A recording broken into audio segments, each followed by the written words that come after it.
Is it possible to stay in a calorie deficit for too long?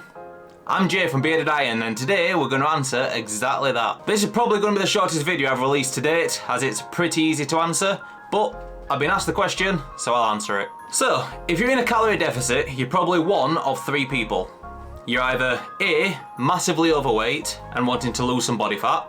B, you're following a cut and bulk cycle and you're now trying to trim down some of that body fat to show the gains that you've made during your bulk. Or C, which is similar to B, you're trying to get contest ready, so absolutely shredded for the stage. Now, no matter which one of these you fall into, the answer to this question is pretty much the same. So to start with, what is a calorie deficit? A calorie deficit is when you eat less calories than your body needs to maintain its current weight. To calculate how many calories your body needs, you need to work out your TDEE, which is your total daily energy expenditure. I'm not going to go into too much detail on that because it's been covered a million times in a million different videos. So for example, if my TDEE is 2,400 calories, anything I eat below that is classed as a deficit.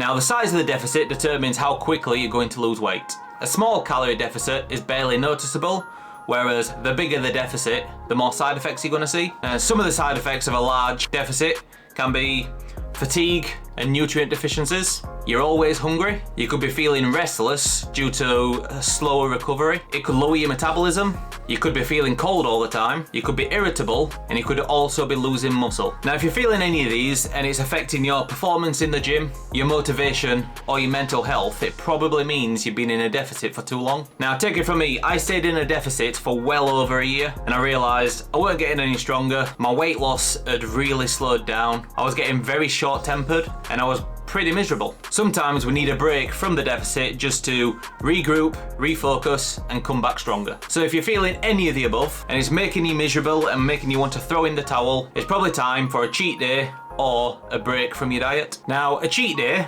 also known as a refeed day to some people, is a planned increase in calories to help negate some of the side effects of being in a calorie deficit. Now, research shows that carbohydrates are much better than fat for raising those energy levels, which means you want to prioritize carbs on those cheat days. This also has the added benefit of increasing your muscle glycogen stores, which means when you're in the gym the following day, you can have an extremely good workout. Now, what's your go-to cheat meal? You know, if you're out and about, or date night, or having a late night takeaway, what is your go-to cheat meal? Let me know in the comments below. Now, how often you have a cheat meal really depends on your current situation, as the longer you've been dieting and the leaner you are, the more likely you are suffering from the side effects of a calorie deficit. Now, if you're new to dieting and you haven't been in a calorie deficit for too long, then I'd only refeed probably once or twice or maybe even 3 times a month.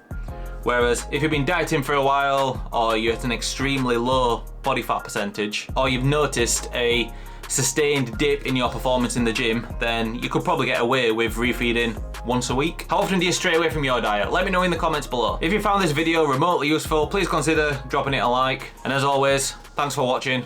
Bearded Iron out.